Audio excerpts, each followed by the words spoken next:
Introduction. Here's a psychology fact you're not ready for. Most of the influence shaping your thoughts, decisions, and emotions happens without your conscious awareness. You walk through life believing you are fully in control, yet subtle psychological forces are constantly nudging you, steering your actions, and even shaping your beliefs. This isn't just about manipulation from obvious villains. Ordinary people, friends, coworkers, partners, and even family, use influence instinctively, often without realizing it themselves. The invisible web of persuasion surrounds you, and the more you ignore it, the more it controls you. Psychologists call this subtle influence dark psychology, and once you understand it, you'll see why you act the way you do. Your relationships, your habits, even your confidence are all impacted by patterns designed to exploit natural human instincts. Our desire for connection, our fear of conflict, our craving for approval. These patterns aren't always malicious. Often they're just instinctive, unconscious strategies people use to get what they want. But instinctive or not, their effects on you are real, measurable, and often deeply disorienting. But here's where it gets even worse. Most people never notice until it's too late. They find themselves complying with requests they don't want to, feeling guilt or anxiety over interactions that shouldn't bother them, or chasing approval from people who will never give it freely. That's the invisible web at work. It exploits blind spots in your awareness, turning ordinary social interactions into mechanisms of control. And the worst part? You often defend these manipulations without realizing it, thinking the problem lies in yourself rather than in the tactics being used against you. Here's the painful part. Your brain chooses comfort over growth every single time unless you force it to change. It craves social harmony, avoids confrontation, and prefers familiar routines. Those natural tendencies make you an easy target for influence, especially when it's subtle, invisible, or normalized.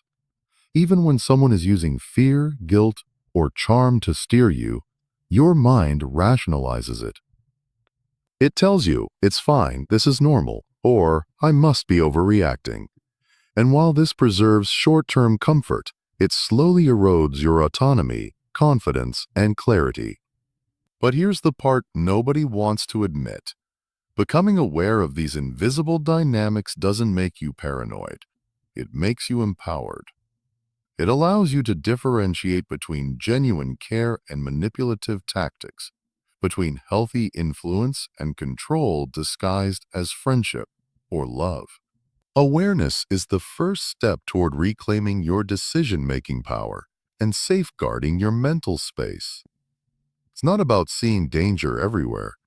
It's about seeing it where it actually exists and learning how to respond effectively. This happens because humans are wired to respond to social cues and emotional triggers. Your brain does this to protect you from harm in social hierarchies and relationships. But manipulators exploit this wiring, using tactics like guilt, scarcity, charm, or silence to push your buttons. Your mind thinks compliance is safer than conflict, but the reality is that these manipulations are designed to erode your independence incrementally. What feels like a small concession today can become a major compromise tomorrow. If that hit you, good. It means you needed it. Here's the truth you've been avoiding. The invisible web isn't a conspiracy. It's everyday psychology in action. Recognizing it is not a sign of weakness. It's a sign that you're capable of thinking critically, questioning motives, and acting deliberately. Every subtle influence you spot, every moment you pause before reacting, is a step toward psychological freedom. If you want to break this cycle, start with simple observation. Here's the mental trick that actually works. After every interaction that leaves you unsettled, ask yourself, what just happened here? What was really being asked of me? And why? Keep track of these moments. Over time, your awareness builds a mental radar that identifies manipulation before it takes hold. You don't have to overanalyze every word. Just notice patterns, subtle pressures, and recurring strategies. Ultimately, this book is your guide through the invisible web. You'll learn to spot the tactics used in everyday life, understand why they affect you, and defend against them without turning into a cynic. You'll see the hidden dynamics of guilt, charm, scarcity, commitment, and fear, and you'll learn how to navigate them with confidence. This is not about exploiting others. It's about reclaiming your autonomy, protecting your mental space, and stepping out of the web that has quietly held sway over your mind for far too long. Awareness is your superpower, and it begins the moment you decide to see the invisible threads for what they really are. Chapter 1. The Mirror Trap. How people reflect you to influence you. The person you trust the fastest is usually the one who is silently copying you. Not your best friend, not your partner, not the person who's known you for years. It's often the stranger who mirrors your posture, your tone, your energy, without you even realizing it. And the darker part, your brain is wired to reward them for it. It hands them access, it hands them comfort, it hands them influence. Psychologists call this mirroring, and once you understand it, you'll start to notice exactly why certain people slip past your defenses so effortlessly. Like they already know you, like they're already inside your mind. Every day you're exposed to it. A coworker laughing right after you laugh. Follows a date subtly matching your gestures. A salesperson adjusting their voice to match your pace. And before you know it, you're thinking, wow, this person really gets me. But here's where it gets even worse. You never realize it's happening. Mirroring works best when you don't notice it. Your brain is busy searching for harmony, for familiarity, for someone who feels like your people. And when a stranger matches your rhythm, your brain confuses mimicry with connection. It feels natural, it feels safe, it feels right, even though none of it is real. Psychology is brutal here. People don't gain your trust because they're genuine. They gain it because they know how to reflect you back to yourself. That's the painful truth. Your mind is so desperate for patterns and emotional resonance that it clings to anything that feels like alignment. Someone talks like you, sits like you, nods like you, and suddenly they're more likable than someone you've known for years. But here's the part nobody wants to admit. Mirroring is also how manipulators, liars, and emotional predators slip through your radar. They don't overpower your defenses. They bypass them, quietly, gently, strategically. This happens because your brain is obsessed with familiarity. To your nervous system, similar equals safe. That's why micro-mirroring, tiny, subtle mimicry in conversations, hits so hard. The tilt of a head, the timing of a breath, the echo of a smile. These small details barely register consciously, but subconsciously they scream. This person understands you, you can trust them. That's why skilled salespeople mirror your energy the moment you walk into a room. That's why a date will mirror your excitement or your calm. That's why a coworker, hoping to influence you, subconsciously copies your tone during a meeting. Your mind thinks they're connected to you, but the reality is they're simply reflecting you like a psychological mirror. And if that hit you good, it means you needed it. Because for most of your life, you've believed trust is built through honesty, vulnerability, shared experience. That's not how your brain works. Trust is built through rhythm. People who match your rhythm get your guard down. People who break it don't. And that's exactly why this trick is so powerful when used intentionally. It feels organic. It feels mutual. It feels earned. But the person doing it might not feel anything at all. They're just following a psychological cheat code your brain can't resist. If you want to break this cycle, start with awareness, without falling into paranoia. When someone matches everything too perfectly, too quickly, that's not a soul connection. That's strategy. Notice how people adjust themselves around you. Notice when the similarity feels rehearsed. Notice the timing. Real connection develops slowly. Mirroring happens instantly. And here's the mental trick that actually works. Instead of reacting to how someone matches you, observe how consistent they are when you change the rhythm. Shift your tone. Alter your posture. Move your emotional energy. A genuine person stays grounded in who they are. A manipulator instantly recalibrates to stay in sync. That single test will reveal more truth about a person than 100 conversations. Chapter 2. The Guilt Switch, Turning Your Conscience Against You. The people who make you feel guilty the fastest are usually the ones who benefit from your guilt the most. They don't raise their voice, they don't demand, they don't threaten. They simply shift the emotional weight onto your shoulders until you're apologizing for things you didn't do, fixing problems you didn't cause, and carrying blame that was never yours to begin with. And the darker truth? Your brain cooperates with them. It hands them control. It bends to their emotional pressure. It betrays you without asking for permission. Psychologists call this guilt induction. And once you understand it, you'll see exactly why you react the way you do.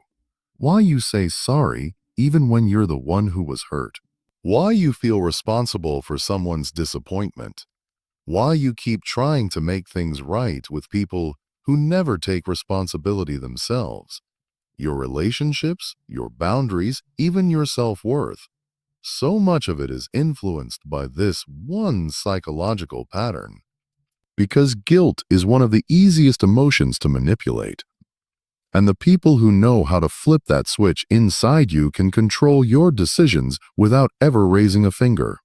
But here's where it gets even worse. Guilt doesn't feel like manipulation. It feels like morality. It feels like obligation. It feels like doing the right thing. That's why manipulators love it. They don't force you. They let you force yourself. They use lines like, "I did this for you," or "after everything I've done," or "I guess I just don't matter to you." Suddenly you feel selfish. You feel ungrateful. You feel like the villain in your own story. And while you're busy defending yourself, they're busy controlling you. Here's the painful part. Your brain can't tell the difference between real responsibility and emotional pressure. It reacts the same way. It tries to fix, to repair, to restore harmony, even when harmony isn't your job. That's why subtle blame shifting works so well. Someone sighs, someone goes quiet, someone hints that you upset them, and suddenly you're scrambling to make it right. Not because you're wrong, but because you're conditioned to fear being the bad person. But here's the part nobody wants to admit. People who weaponize guilt don't want resolution. They want leverage. If they wanted clarity, they'd talk. If they wanted understanding, they'd communicate. But guilt gives them something better: control without confrontation. You chase them. You explain yourself. You walk on emotional eggshells. They barely have to say anything. And that silence, that's part of the trap. This happens because guilt is tied to your need for acceptance. Your brain is wired to maintain social connection. It sees disapproval as danger. So when someone implies you disappointed them, your system panics. Your mind thinks fixing the situation will restore balance. But the reality is you're rewarding someone for manipulating your conscience. Emotional cornering starts small. "I thought you cared. You never have time for me. I guess I'm just not important." These aren't statements. They're traps. They push you to prove your loyalty. They push you to apologize for their emotions. They push you into the role they need you to play.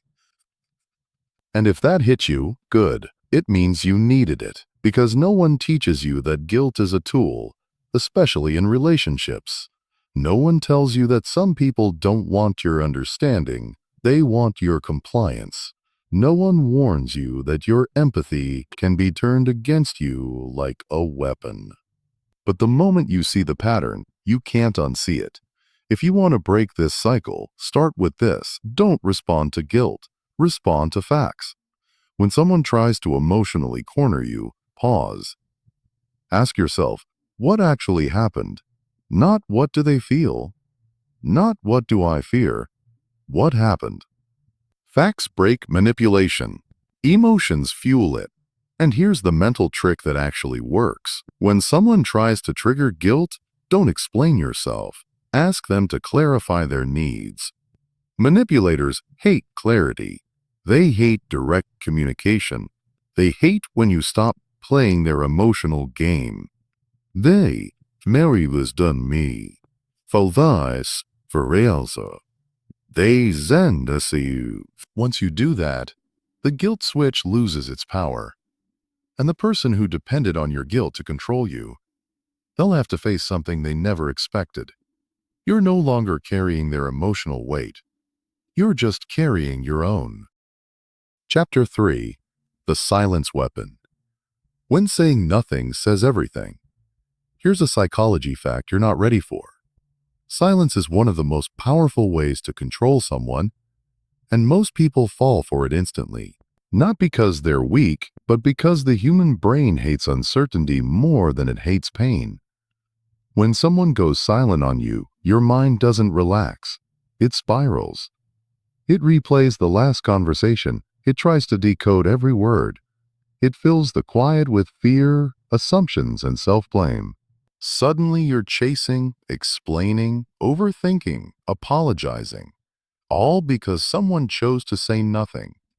Psychologists call this social silence manipulation, and once you understand it, you'll see exactly why you act the way you do when someone withdraws. Your relationships, your habits, even your confidence, all of it is influenced by this one psychological pattern. Because silence isn't just the absence of words, it's a strategy, a pressure, a signal, and depending on the person using it, it can be a weapon. But here's where it gets even worse. Most people don't know the difference between the silent treatment and strategic silence. One is emotional punishment, the other is power. When someone gives you the silent treatment, they're trying to make you suffer. When someone uses strategic silence, they're trying to make you chase. Both work for the same reason. Humans are wired to fill the void. The moment communication stops, the mind goes into panic mode. Did I do something wrong? Am I losing them?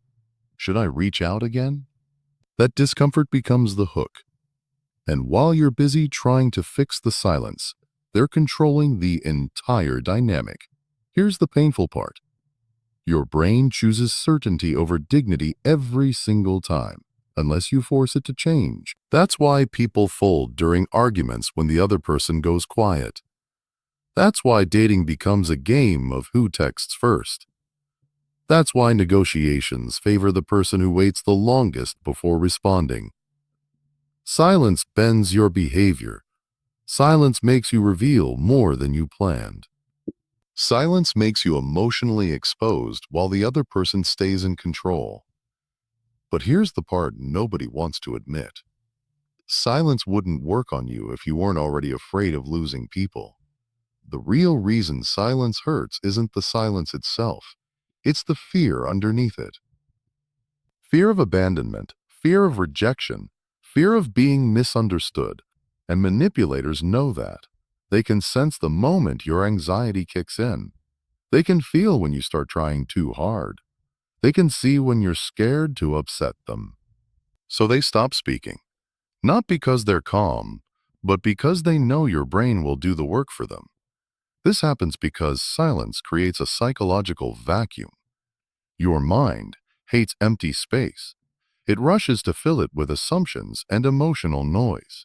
Your brain does this to protect you from social disconnection, because historically, being ignored meant being excluded, and exclusion meant danger. Your mind thinks the silence means you're losing connection, but the reality is you're reacting to a strategy, not a threat. This is why silence is used everywhere. In dating, it's a way to gain emotional leverage. In arguments, it's a way to win without debating.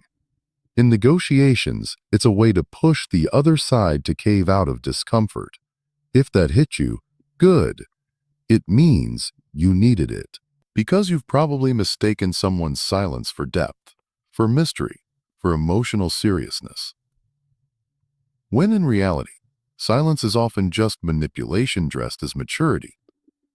It forces you to overfunction while they underfunction. It makes you feel responsible while they stay detached. If you want to break this cycle, start with this. Don't chase silence, match it. The moment someone goes quiet to control you, stop filling the void, stop explaining, stop overthinking. Let the silence sit there. Let them feel the weight of their own tactic. Here's the mental trick that actually works. When someone uses silence as a weapon, shift your attention back to yourself instead of to them. Calm your breathing, slow your thoughts. Remind your brain that silence is not danger, it's information. It tells you more about them than it does about you. When you stop reacting emotionally, the silence loses its power. And the people who depended on it to control you will suddenly realize something they never expected. You're no longer afraid of the quiet. They are. Chapter 4. The Kindness Hook. When niceness isn't really nice. Here's a psychology fact you're not ready for. Not all kindness is kindness. Sometimes the sweetest people in your life are the ones shaping your decisions the most. Not through pressure, not through threats, but through generosity that feels impossible to refuse. And the worst part? Your brain is wired to fall for it. When someone gives you too much, too fast, too perfectly, your defenses slide down. You stop questioning. You stop evaluating. You feel chosen, valued, safe. That's the trap. Because when niceness is a strategy, not a personality, you're not being helped. You're being hooked. Psychologists call this manipulative generosity, or more commonly, love bombing. And once you understand it, you'll see why you act the way you do when someone showers you with attention or gifts. Your relationships, your decisions, even your loyalty, all of it is influenced by this one psychological pattern. Because when someone makes you feel special before they even know you, it creates an invisible contract in your mind. You feel obligated. You feel grateful. You feel like you owe them something back. That's why too good to be true works. Because it bypasses logic and pulls directly on your emotional wiring. But here's where it gets even worse. Most people think manipulation only happens through negativity, anger, guilt, arguments, threats. They never suspect the smiling face, the perfect compliments, the sudden affection, the unexpected gifts. They never see the danger in someone who gives too much too soon. But manipulators rely on this blindness. They know kindness disarms you faster than cruelty ever could. They know generosity makes you overlook red flags. They know attention makes you emotionally dependent before you even realize what happened. Here's the painful part. Your brain chooses emotional comfort over emotional clarity unless you force it to change. When someone treats you like you're the center of their world, your mind doesn't stop to ask why. It asks, what does this mean about me? It feels good. It feels validating. It feels like finally, someone understands you. But validation is not love, and generosity is not loyalty. Sometimes it's a setup. But here's the part nobody wants to admit. Most manipulative kindness has strings attached, just invisible ones. The "E did this for you" tactic, the "after everything I've done" speech, the subtle guilt when you say no, the quiet expectation that you must return the favor. Even when they say, "You don't have to give me anything back," they expect exactly that. Emotional reciprocity, compliance, access, control. And the moment you don't give it, the kindness turns cold, the sweetness turns sharp, the generosity becomes ammunition. This happens because your brain is wired for reciprocity. It's one of the strongest psychological instincts humans have. When someone gives, you're supposed to give back. Your brain does this to protect social bonding, to prevent conflict, to keep relationships stable. But manipulators hack this instinct. They give specifically to create imbalance. They overload you with kindness until you feel like refusing, questioning, or pulling back would make you look ungrateful or cruel. Your mind thinks the person is simply caring, but the reality is they're creating psychological debt you didn't ask for. If that hit you, good.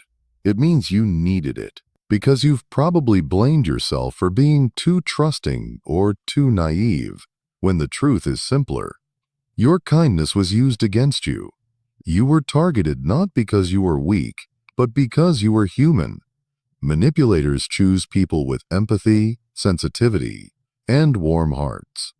They expect you to give them the benefit of the doubt. They expect you to explain away their extremes. They expect you to justify their intensity as just being loving. That's why love bombing feels magical in the beginning and suffocating later. If you want to break this cycle, start with this. Don't trust intensity. Trust consistency. Anyone can be amazing for a week. Anyone can be perfect when they want something. Anyone can give you the world when the price hasn't been revealed yet. But here's the mental trick that actually works. Watch what happens when your boundaries appear, when you say no, when you disagree, when you slow things down. Real kindness respects your pace. Fake kindness punishes it. Because the truth is simple. Real love doesn't trap you. Real generosity doesn't control you. Real kindness doesn't demand anything back. And once you learn to see the difference, the charm-based manipulators lose their power, because you stop being hypnotized by the sweetness and start noticing the strings attached to it. Chapter 5. The Overwhelm Tactic. Flooding you until you agree. Here's a psychology fact you're not ready for. The easiest way to control someone isn't through force, silence, or guilt. It's through overwhelm. When someone talks too fast, explains too much, argues too intensely, or throws too many emotions at you all at once, your brain doesn't fight back. It shuts down. And in that shutdown, you become easier to steer, easier to convince, easier to push into a decision you never fully agreed to. Overwhelm isn't an accident. In the wrong hands, it's a weapon. Psychologists call this cognitive overload. And once you understand it, you'll see why you act the way you do when someone floods you with information or emotions. Your relationships, your habits, even your confidence. All of it is influenced by this one psychological pattern. Because the human brain can only process so much at once. When you hit that limit, your thinking weakens and your compliance increases. That's why in arguments, sales pitches, or family conflicts, the person who overwhelms you often wins. Not because they're right, but because they've exhausted your ability to resist. But here's where it gets even worse. Most people don't recognize when it's happening. You think you're just tired, or trying to avoid drama, or not in the mood to argue. You think the other person is just emotional or just passionate. But in reality, you're being strategically pushed into a mental corner, over-talking so you can't respond, over-explaining so you feel stupid for not keeping up, over-emotion so you feel guilty for not comforting them. It all leads to one outcome. You give in just to get peace. Here's the painful part. Your brain chooses comfort over clarity every single time, unless you force it to change. When someone overwhelms you, clarity requires effort. Effort your brain doesn't want to spend. So instead of evaluating, questioning, or resisting, you default to the path that quiets the chaos. You say fine. You say okay. You say whatever you want. And the manipulator walks away satisfied, while you're left feeling drained, confused, and slightly resentful. but unable to explain why. But here's the part nobody wants to admit. Overwhelm works because it makes your silence feel like agreement. When your mind shuts down, they get the decision they want. When you get tired, they win. When you feel cornered, they look victorious. And manipulators know this. That's why they don't stop talking when you look stressed. That's why they keep explaining even when you've lost the point. That's why they throw emotion after emotion, anger, tears, accusations, guilt, until your resistance collapses under the weight of their intensity. This happens because your brain is wired to conserve energy. When someone floods you with too much at once, your mind shifts from critical thinking to survival mode. Your brain does this to protect you from being overwhelmed, but manipulators twist that into an advantage. Your mind thinks, just make this stop, but the reality is you're being guided into compliance by mental exhaustion, not agreement. If that hit you, good, it means you needed it, because you've probably walked away from conversations feeling guilty for being weak or thinking you should have spoken up, when the truth is that no one makes good decisions under cognitive overload. You weren't weak, you were overwhelmed, and your shutdown response wasn't a flaw. It was biology, but biology can be hijacked, and manipulators know the exact buttons to press to make that happen.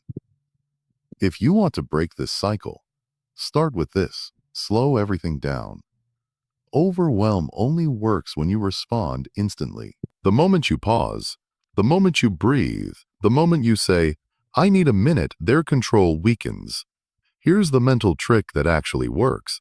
Refuse to think on their timeline. Say, I'll get back to you. Say, I'm not ready to decide.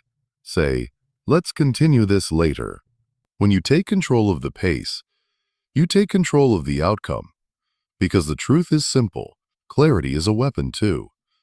And once you stop letting people flood your mind with pressure, noise, and emotion, you become immune to the overwhelm tactic. You stop being someone who reacts, and you become someone who decides. Chapter 6. The Scarcity Illusion. Creating Fear of Missing Out.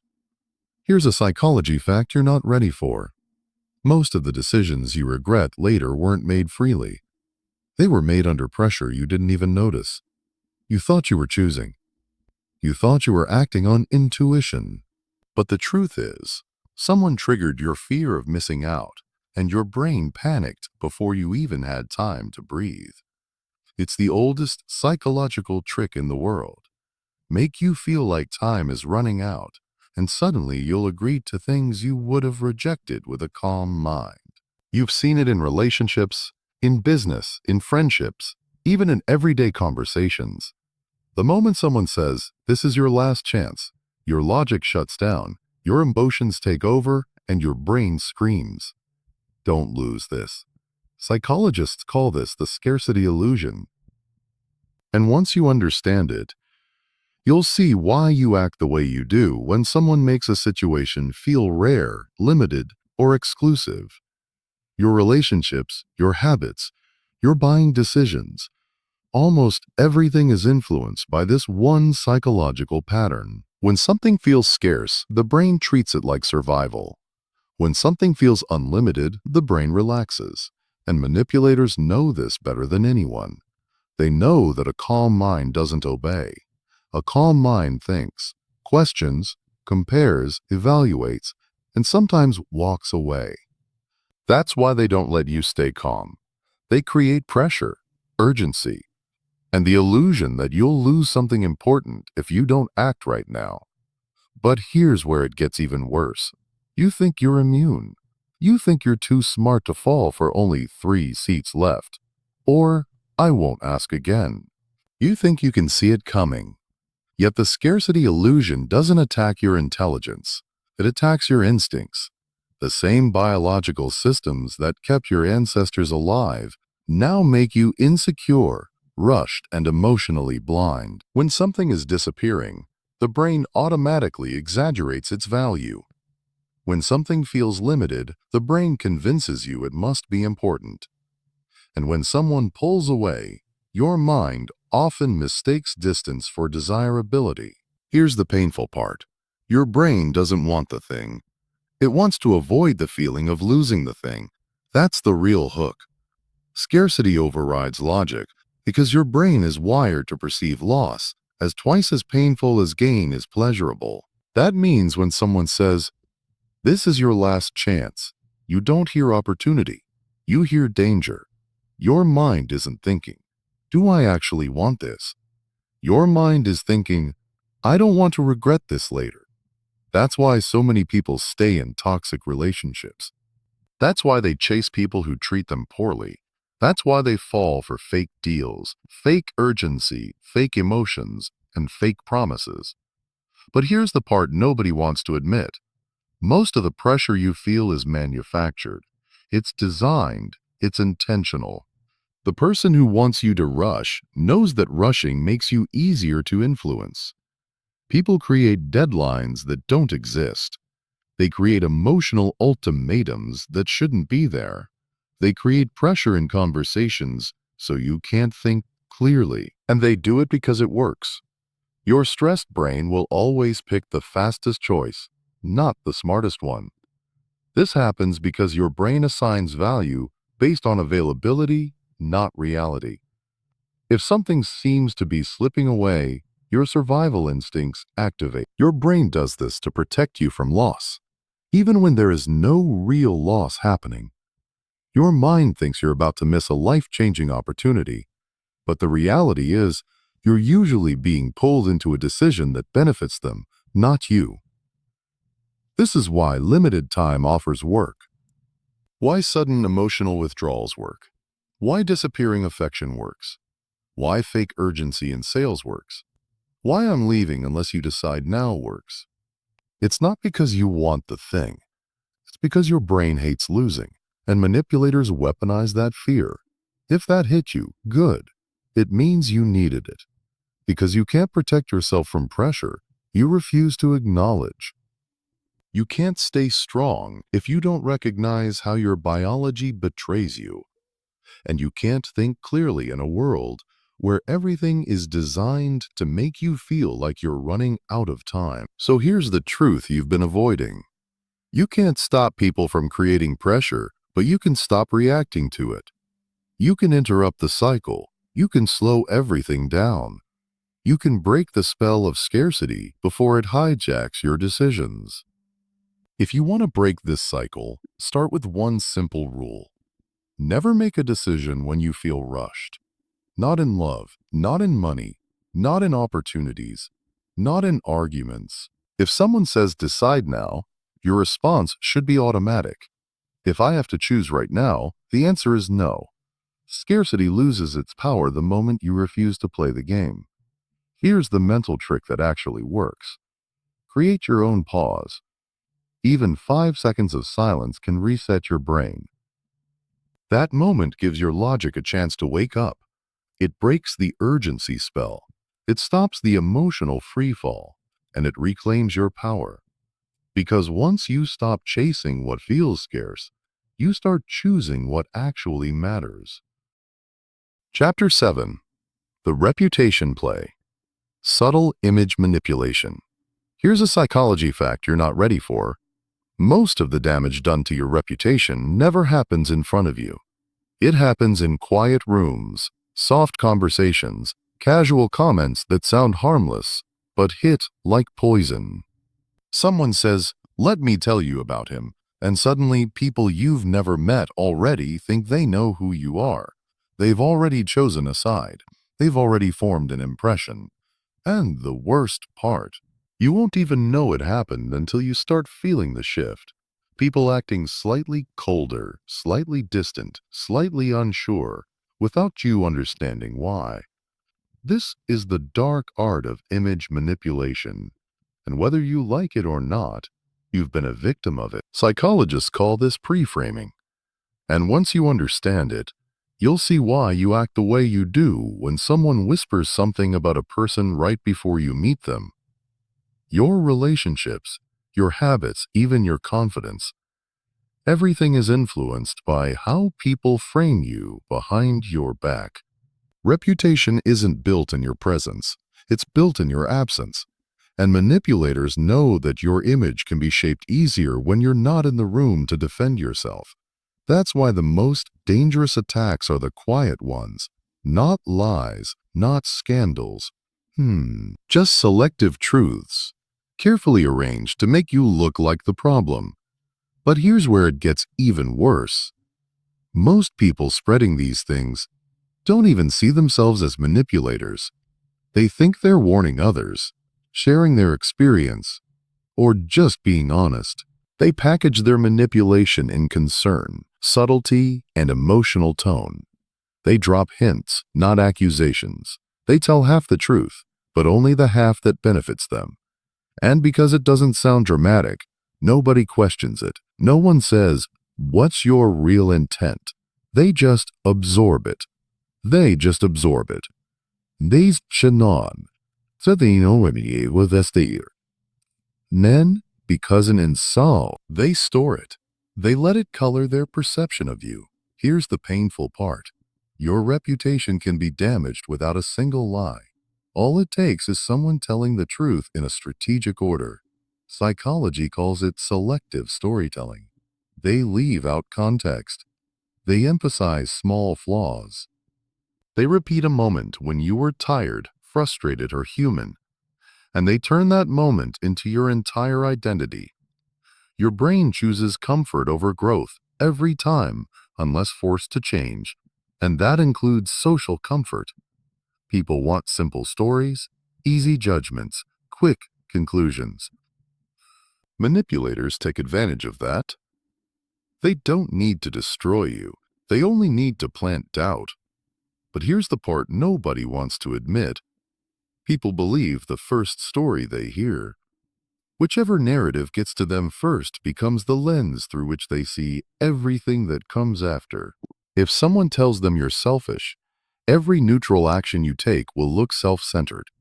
If someone says you're unreliable, every delay suddenly becomes a pattern. This is the anchoring effect at its darkest. Once your reputation is framed, the frame becomes the truth. This happens because the brain hates ambiguity. It wants shortcuts, so it accepts the earliest and most emotionally delivered description of you as fact. Your brain does this to protect you from uncertainty. If it can define someone quickly, it feels safer. Your mind thinks it's being logical, but the reality is it's just being efficient. And efficiency is exactly what manipulators exploit. They shape the narrative early, so your behavior is interpreted through their version of you.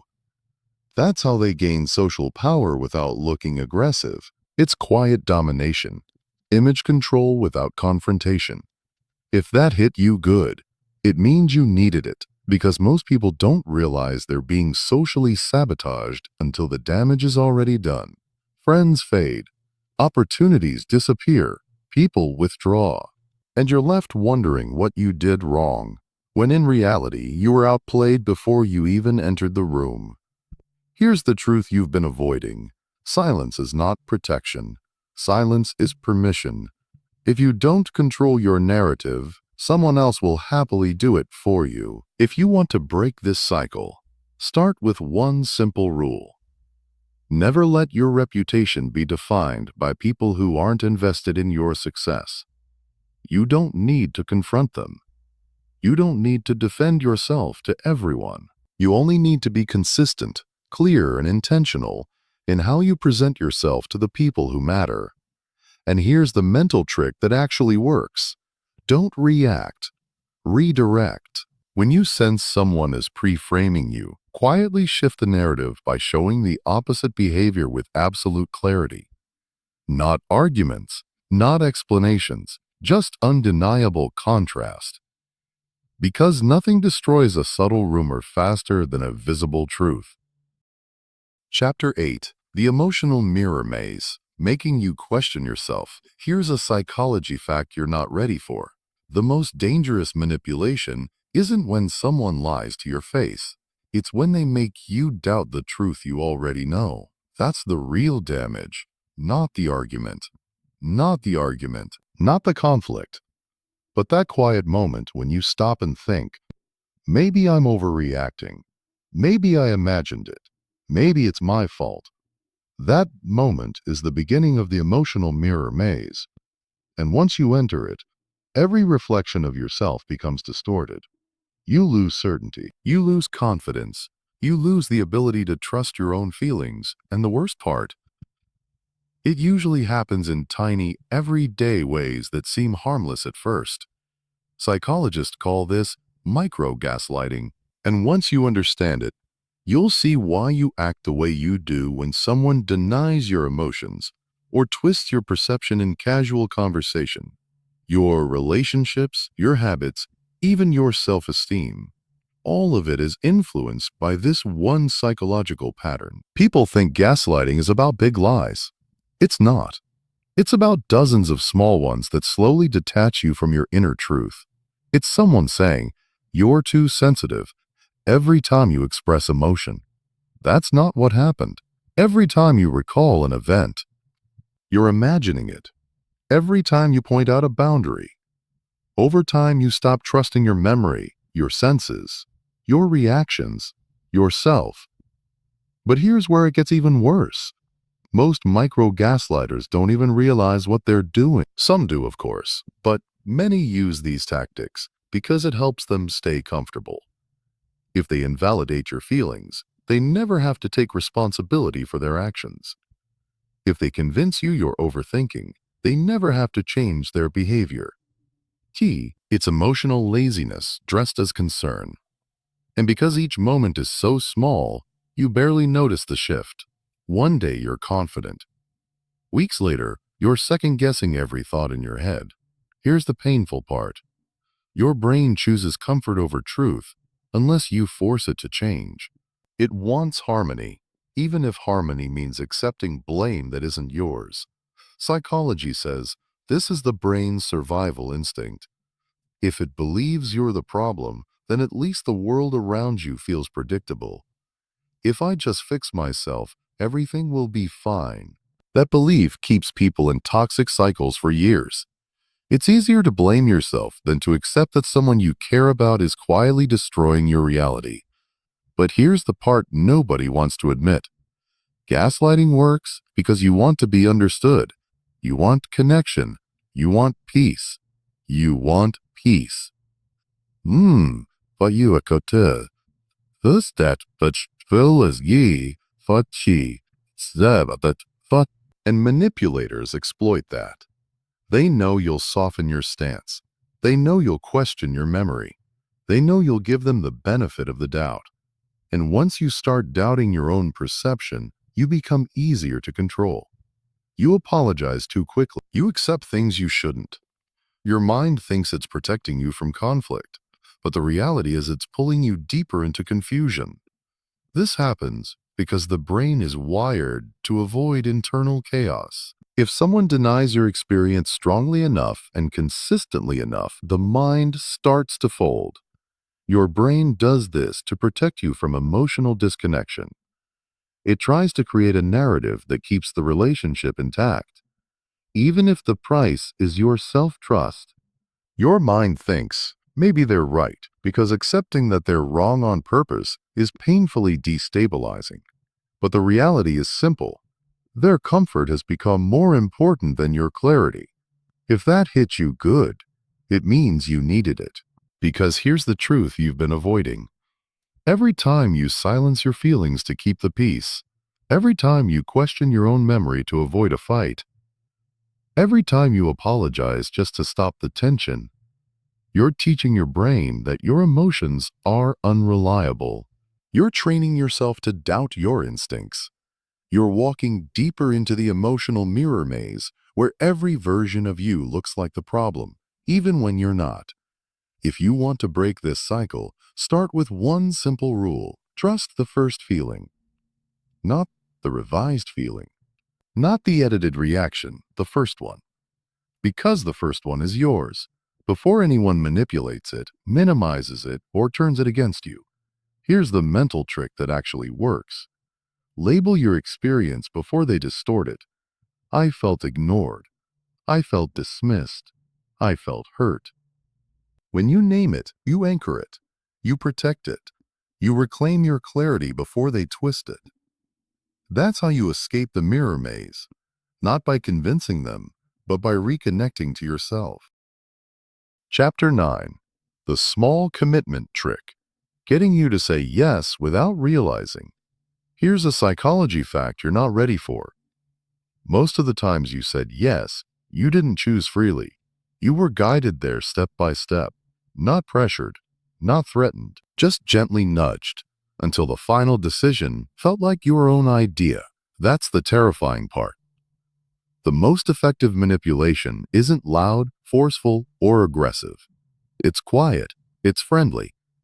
It starts with something so small, so harmless, that you don't even register it as manipulation. A tiny favor, a tiny request, a tiny agreement, and before you know it, you're saying yes to things you would have never accepted at the beginning. Psychologists call this the foot in the door technique, and once you understand it, you'll see why you act the way you do when people escalate tiny commitments into bigger ones. Your relationships, your habits, even your confidence, all of it is influenced by this pattern. Someone asks you for just a minute. Then later, they want an hour. Someone asks you to help with something simple. Later, you're doing the whole task. Someone asks for a small, emotional favor. Later, they expect full loyalty. It's a staircase you didn't realize you were climbing until you're at the top, wondering how you got there. But here's where it gets even worse. The people who use this trick don't always look manipulative. Sometimes they're charming. Sometimes they're soft-spoken. Sometimes they act like they hate to bother you. That's the point. When the first request is tiny, your mind doesn't activate its defenses. You don't weigh the pros and cons. You don't feel guilty or cautious. You just say yes because it feels socially safe. And once you say yes that first time, your brain wants to stay consistent. You want to keep being helpful, nice, or cooperative. That desire becomes the perfect tool for controlling you. Here's the painful part. Your brain chooses comfort over boundaries unless you force it to change. It's easier to keep saying yes than to deal with the discomfort of saying no. It's easier to continue doing favors than risk disappointing someone. It's easier to avoid conflict than to protect your time, your energy, or your emotional space. That's why manipulators love small commitments. They know your psychology better than you do. They know once you start walking, you won't want to stop. But here's the part nobody wants to admit. Reciprocity plays a massive role in this manipulation. Your mind automatically keeps score. When someone does something for you, even something tiny, your brain feels obligated to return the favor.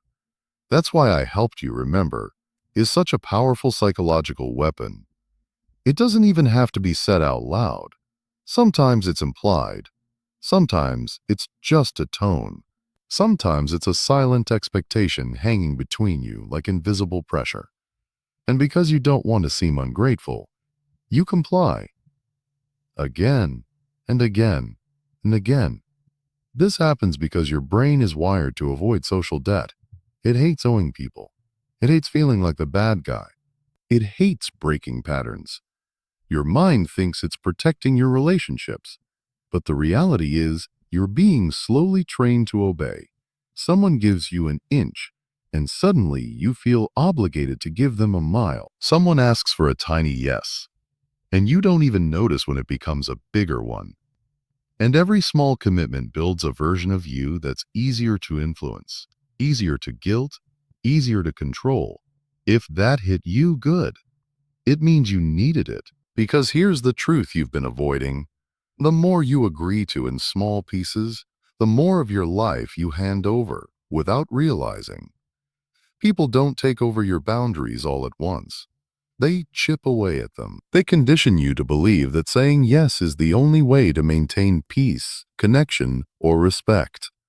And by the time you feel overwhelmed, it's too late. You've become the person who always says yes, because saying no feels like betrayal. If you want to break this cycle, start with one rule: say no to the small things.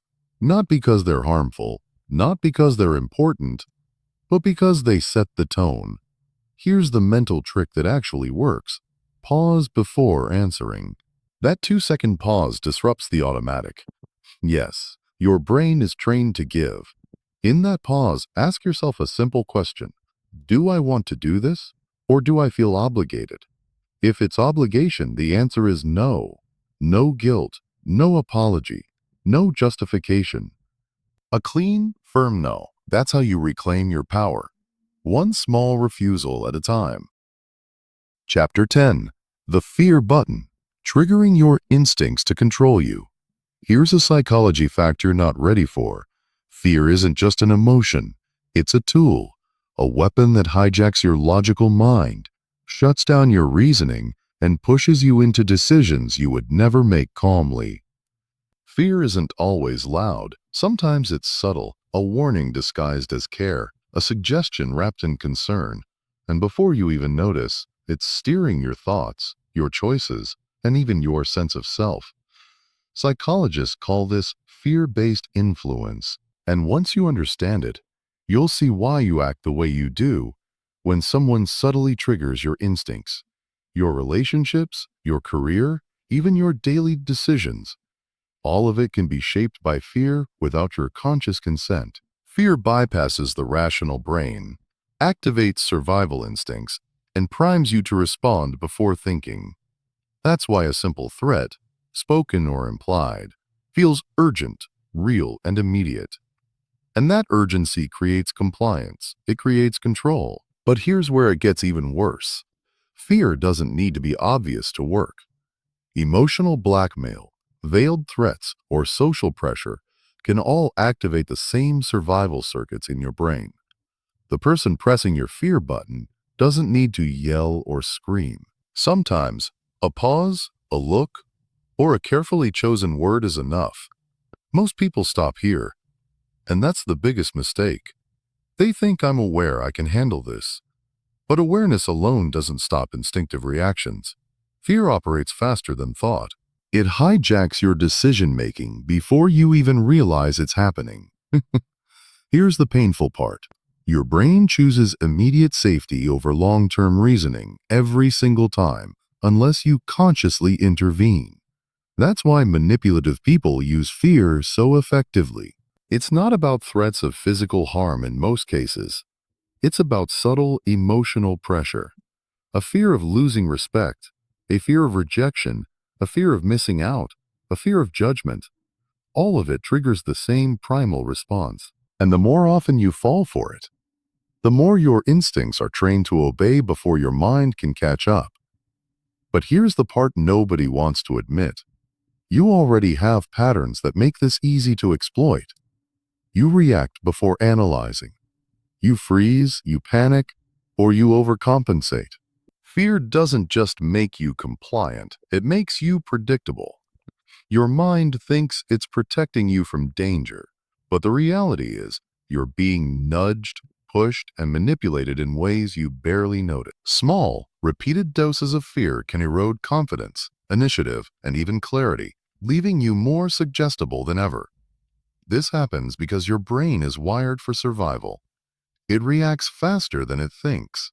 Your instincts are meant to save you from immediate threats, not social manipulation or psychological gains. Your mind interprets uncertainty and pressure as danger, triggering fight, flight, or freeze responses. And once those responses activate, reasoning slows down, emotional logic takes over, and you start to obey without fully understanding why.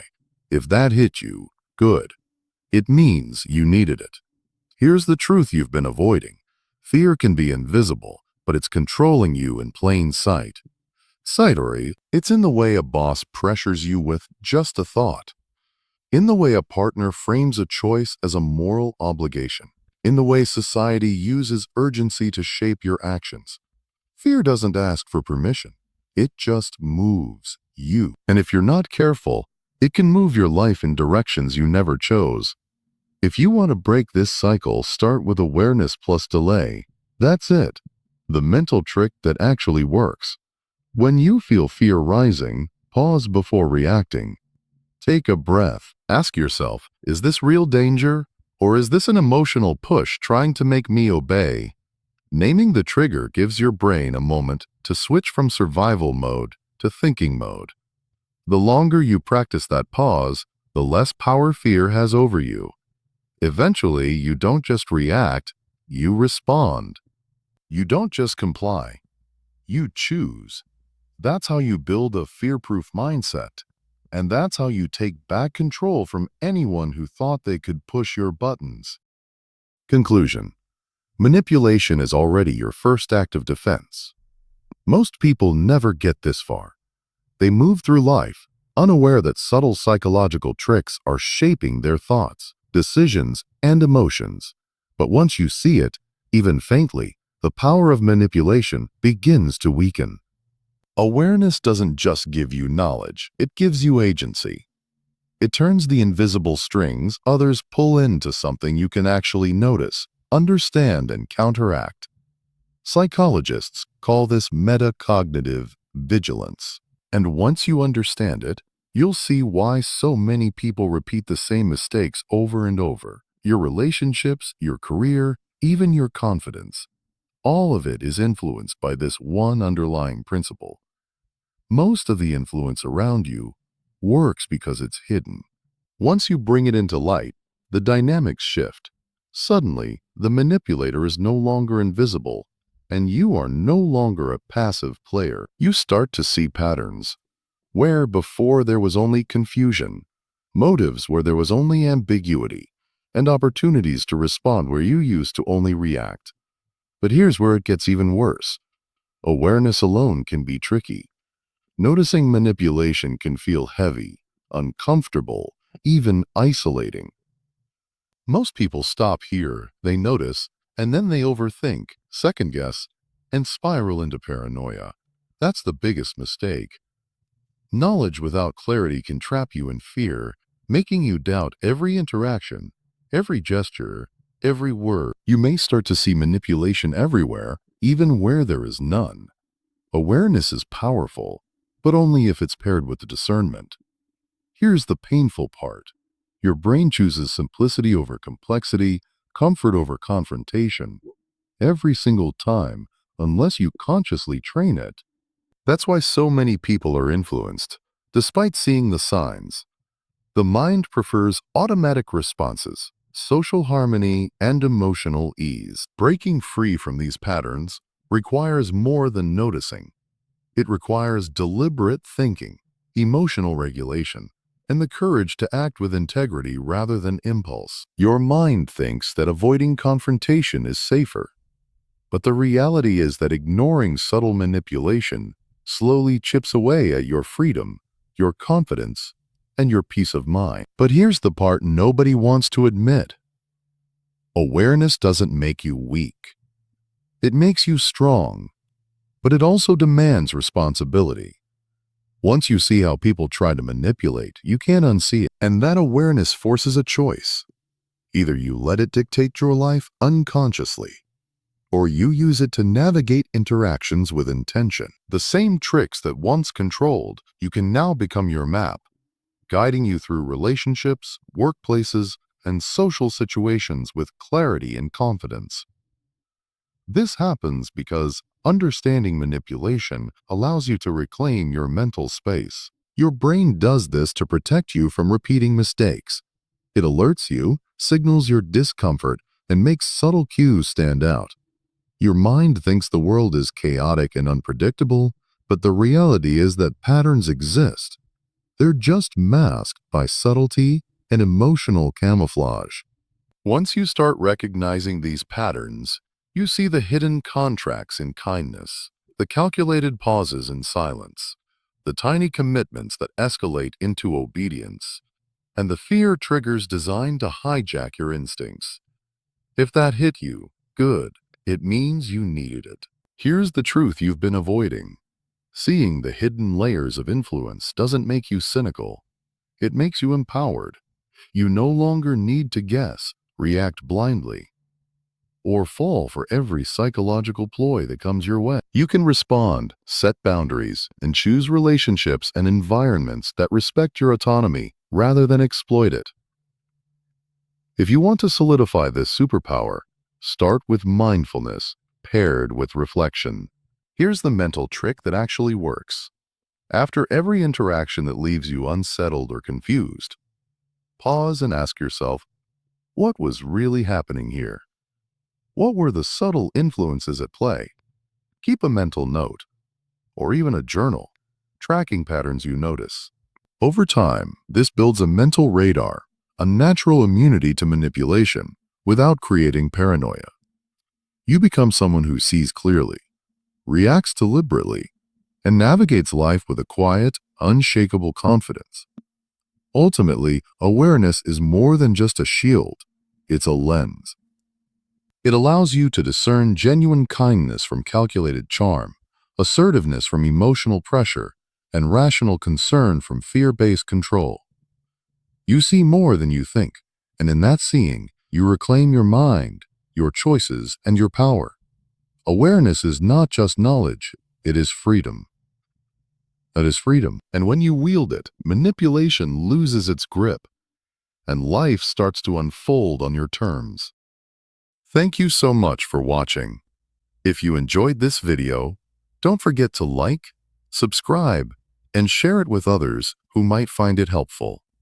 Your support means everything and helps this channel grow and reach more people. And if you'd like to go even further in supporting the channel, consider joining as a member to get exclusive content and behind-the-scenes insights.